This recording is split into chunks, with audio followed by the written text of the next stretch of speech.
Assalamualaikum warahmatullahi wabarakatuh. Sampurasun wargi Bandung. Halo Ayah Bunda, terima kasih karena selalu menyimak penjelasan mengenai jalur-jalur pada SPMB Kota Bandung tahun 2025. Nah Ayah Bunda, kali ini kita akan membahas mengenai jalur afirmasi yang akan dijelaskan oleh Ibu Mia. Ibu Mia sudah siap Bu? Sudah siap Eca, selalu Oke. siap untuk membersamai wargi Bandung Betul sekali. untuk mengawal pelaksanaan SPMB. SPMB tahun 2025. Oke, kalau gitu sepertinya Ibu sudah semangat, langsung saja persilahkan ke Ibu Mia. Iya, terima kasih Eca. Jadi Bapak Ibu, Ayah Bunda, wargi Bandung, kali ini kita akan membahas mengenai sistem penerimaan murid baru Kota Bandung pada salah satu jalur, yaitu jalur afirmasi non penempatan baik di jenjang SD maupun jenjang SMP. Bapak dan Ibu, Ayah Bunda, wargi Bandung, SPMB tahun 2025 ini diatur melalui Peraturan Menteri Pendidikan Dasar dan Menengah Republik Indonesia Nomor 3 Tahun 2025 tentang Sistem Penerimaan Murid Baru. Dan juga diatur melalui Peraturan Wali Kota Bandung Nomor 24 Tahun 2025 tentang Sistem Penerimaan Murid Baru pada Taman Kanak-kanak, Sekolah Dasar, dan Sekolah Menengah Pertama. Dalam peraturan tersebut dijelaskan bahwa jalur penerimaan murid baru itu ada 4. Yang pertama domisili, kedua afirmasi, ketiga prestasi dan mutasi. Nah, kali ini seperti sudah saya sampaikan bahwa yang akan dijelaskan adalah jalur afirmasi. Jalur afirmasi khususnya pada jalur afirmasi RMP non penempatan. Nah, ini Bu dan Bapak ya, jalur afirmasi adalah jalur dalam penerimaan murid baru yang diperuntukkan bagi calon murid yang berasal dari keluarga ekonomi tidak mampu dan calon murid penyandang disabilitas atau berkebutuhan khusus. Nah, kali ini kita khusus membahas yang jalur afirmasi RMP karena yang untuk berkebutuhan khusus itu akan dibahas pada video yang berbeda ya Bu? Video yang berbeda. Betul. Tentunya Bu Eca dengan narasumber yang lain ya. Betul sekali, karena selalu dengan 2 narasumber itu Iya. ya Bu? Oke. Ya, kita lanjutkan. Bapak Ibu, Ayah Bunda, wargi Bandung, untuk kuota afirmasi, untuk kuota SD sebanyak 50% dan kuota SMP 30%. Untuk jenjang SMP, 30% ini dibagi 2. Yang pertama melalui proses penempatan sebanyak 20%. Dan yang kedua adalah melalui proses non penempatan sebanyak 10%. Nah bedanya apa tuh Bu Mia? Karena ini ada penempatan dan non penempatan Bu. Ya, khususnya untuk jenjang SMP ya. Betul sekali. Kalau kuota SMP yang 30% tadi disampaikan ada penempatan 20% dan ada non penempatan 10%. Untuk yang penempatan 20% itu artinya calon murid ditempatkan melalui sistem yang dikembangkan oleh Dinas Pendidikan Kota Bandung sehingga calon murid afirmasi RMP nanti akan ditempatkan pada sekolah negeri berdasarkan jarak terdekat dengan domisili. Betul sekali. Tapi syaratnya ada ya Bu? Syarat untuk agar kita bisa masuk ke dalam penempatan ini? Ada syaratnya, tadi nanti akan kita lihat syarat khususnya itu seperti apa. Oke. Namun untuk proses bagaimana mekanisme yang jalur penempatan ini dibahas pada video yang berbeda. Betul sekali. Ya, karena kita sekarang akan membahas yang 10% yang kuota SMP calon murid jalur afirmasi RMP non penempatan yang kuotanya 10% dan yang kuota SD sebanyak 15%. Ya. Nah, bagaimana persyaratan khusus dari jalur afirmasi RMP ini, yaitu baik penempatan maupun non penempatan. Ini yang pertama kartu keluarga Kota Bandung, kemudian terdaftar dalam data tunggal sosial ekonomi nasional DataSen atau data terpadu kesejahteraan sosial DTKS. Jadi yang membedakan jalur afirmasi dengan jalur lainnya adalah syarat khususnya harus terdaftar di DataSen atau data terpadu kesejahteraan sosial atau kita ketahui DTKS ya, betul. lebih dikenal dengan DTKS. Nah, bagaimana untuk mengetahui keikutsertaan dalam program DTKS dapat dilihat pada simdik.bandung.go.id/DTKS. Betul. Ya. Nah, untuk seleksi penerimaan ya, seleksi penerimaan untuk jenjang SD yang pertama berdasarkan usia, nanti kalau usianya sama, maka sama pada batas kuota, maka akan dilihat jarak terdekat. Sedangkan untuk SMP yang pertama dilihat jaraknya, kemudian apabila jarak yang sama pada batas kuota, maka akan dipertimbangkan usia. Nah, bagaimana mekanismenya? Mekanisme untuk mengikuti jalur afirmasi ini, ya. Nah, ini tentunya kita akan melihat dulu pilihannya dulu, Ece ya. Pilihannya, pilihan sekolahnya nih. Kalau untuk jenjang SD, ini 2 pilihan dalam wilayah, ya, 2 pilihan dalam wilayah, dan tentunya kita juga sudah mengetahui bersama bahwa untuk SD ini, untuk pilihan pertama itu adalah sekolah yang berjarak radius 1000 meter atau 1 kilometer dari sekolah tujuan. Kemudian kalau pilihan keduanya itu bisa di sekolah yang berada dalam wilayah domisili. Nanti untuk pilihan sekolahnya akan ada di Juknis SPMB yang juga sudah ada pada tautan di website spmb.bandung.go.id ya, untuk mengetahui sekolah-sekolah mana saja dalam satu wilayah domisili itu bisa dilihat di sana. Nah, untuk SMP ini berbeda dengan SD. Apa tuh Bu bedanya, Bu Mia? Tadi untuk SD itu hanya 2 pilihan sekolah, tapi kalau SMP ini ada 2 pilihan sekolah. 2 pilihan SMP negeri dan 2 pilihan SMP swasta dalam wilayah domisili. Jadi totalnya 4 ya Bu pilihan sekolahnya? Totalnya ada 4 pilihan. Pilihan ke-1, pilihan kedua, pilihan ketiga, dan pilihan keempat. Kalau yang afirmasi penempatan yang 20% itu pilihannya masih ingat Eca berapa? 1 saja ya. Jadi yang ditempatkan oleh sistem itu hanya pilihannya 1 sekolah.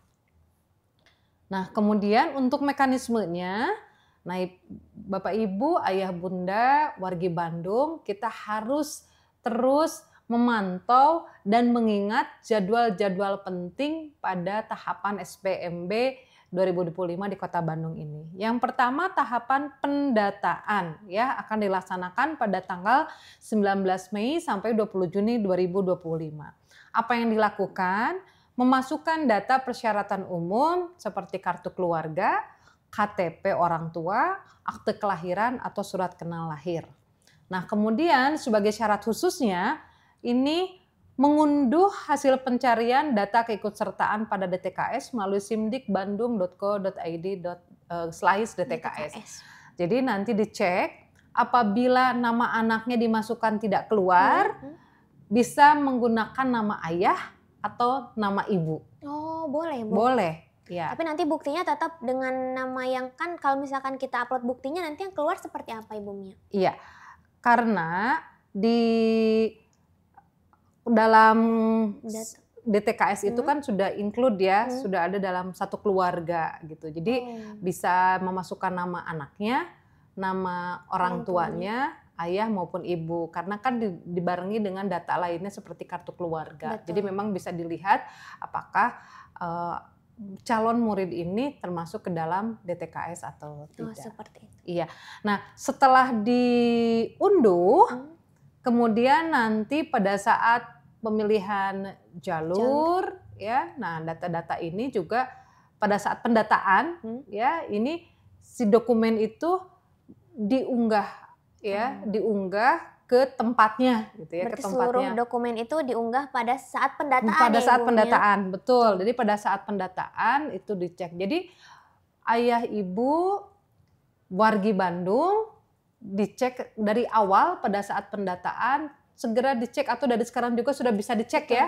Sudah bisa dicek di simdik.bandung.go.id/DTKS apakah putra-putri, ibu bapak, ayah bunda wargi Bandung apakah terdata atau tidak. Sehingga nanti apabila tidak terdata berarti menjadi sebuah pilihan ke jalur lainnya. Betul. Ya, kenapa? Karena kalau tidak terdata di DTKS, maka tidak bisa mengikuti jalur afirmasi RMP ini. Karena memang itu syarat utamanya. Itu adalah syarat syarat utamanya, betul. Nah, setelah mengunggah dokumen, semua dokumen-dokumennya sudah siap. Nah, kemudian nanti akan mendaftar.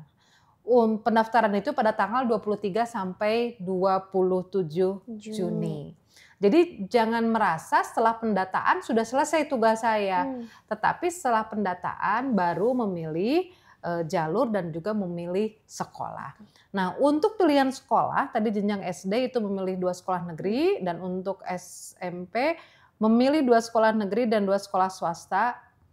Nah, bila tidak masuk pada pemenuhan kuota, maka akan diberikan pilihan sekolah-sekolah yang kuotanya belum terpenuhi baik negeri maupun swasta.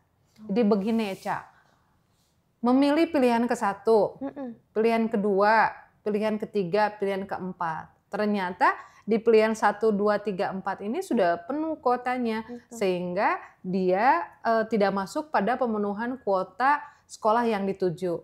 Nanti apabila tidak masuk, maka akan diberikan pada saat pengumuman akan diberikan pilihan sekolah-sekolah yang kuotanya masih belum terpenuhi. Oh, seperti itu. Ya, baik negeri maupun swasta. Jadi bisa memilih lagi.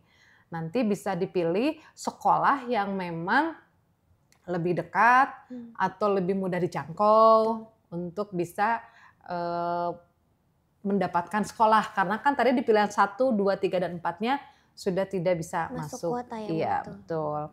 Kemudian pengumumannya tanggal 7 Juli dan sama dengan jalur lainnya.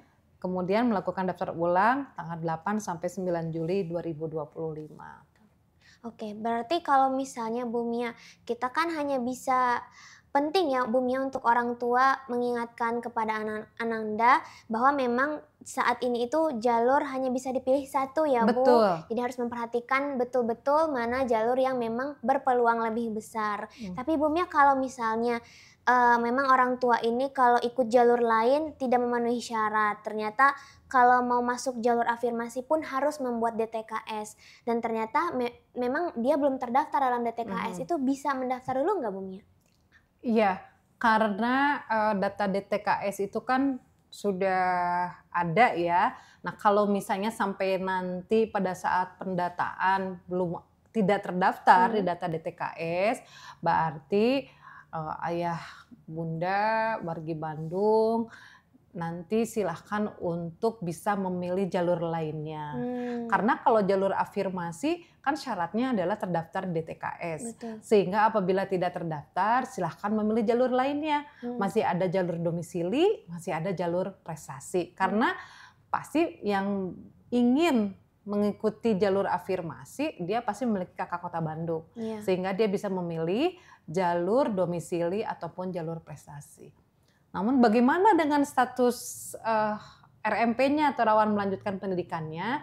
Nanti setelah masuk di sekolah baik negeri maupun swasta, setelah masuk baru nanti diuruskan untuk status rawan melanjutkan pendidikannya. Oh, itu diurusnya di sekolah ya Bu? Iya, betul, di sekolah.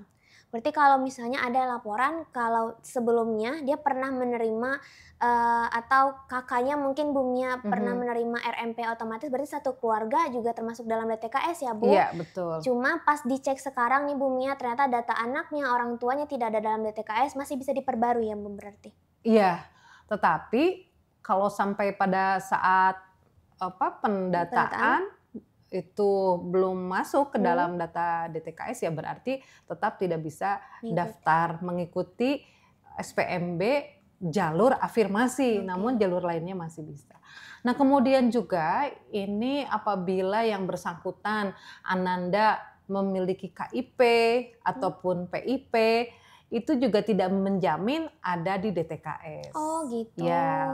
Itu beda ya Bu berarti? Beda, karena kalau KIP itu ataupun PIP itu kan sifatnya dinamis ya. Kalau KIP itu bisa jadi KIP diterima tahun 2023. Nah, ternyata pada tahun 2024 tadinya tidak punya pekerjaan, akhirnya 2024 punya pekerjaan, sehingga otomatis sudah dihapus dari data DTKS. Karena data DTKS ini terus-menerus diupdate, ya diupdate sehingga yang tadinya masuk menjadi tidak ada.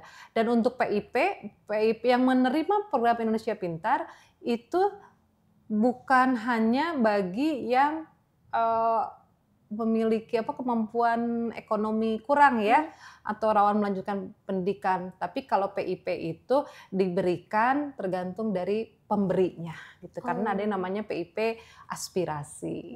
Gitu. Jadi belum tentu kemarin mendapatkan bantuan nih, rasanya mendapatkan bantuan di sekolah, bantuan dari PIP itu belum tentu terdaftar di DTKS. Oke. Sebetulnya dari yang Ibu Mia jelaskan tadi, studi kasus atau kasus-kasus yang sebelumnya terjadi itu sudah terjawab ya Bu.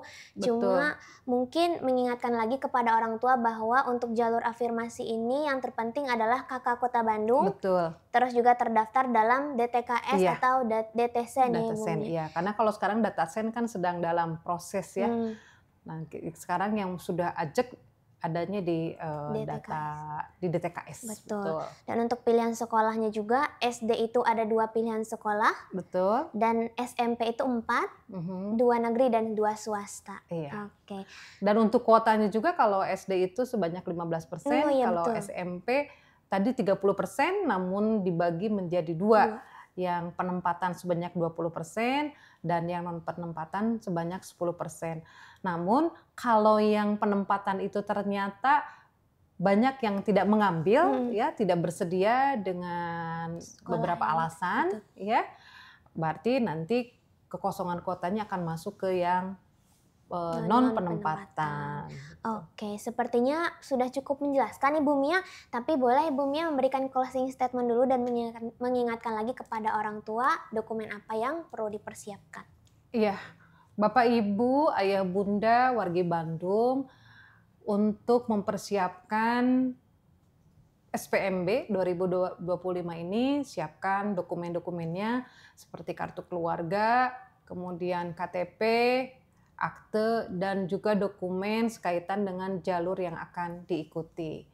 Kalaupun Bapak Ibu, Ayah Bunda, wargi Bandung merasa memiliki hak untuk mengikuti jalur afirmasi, namun ternyata tidak terdaftar di DTKS, tetap bisa mengikuti jalur lainnya, seperti jalur domisili dan jalur prestasi. Ya.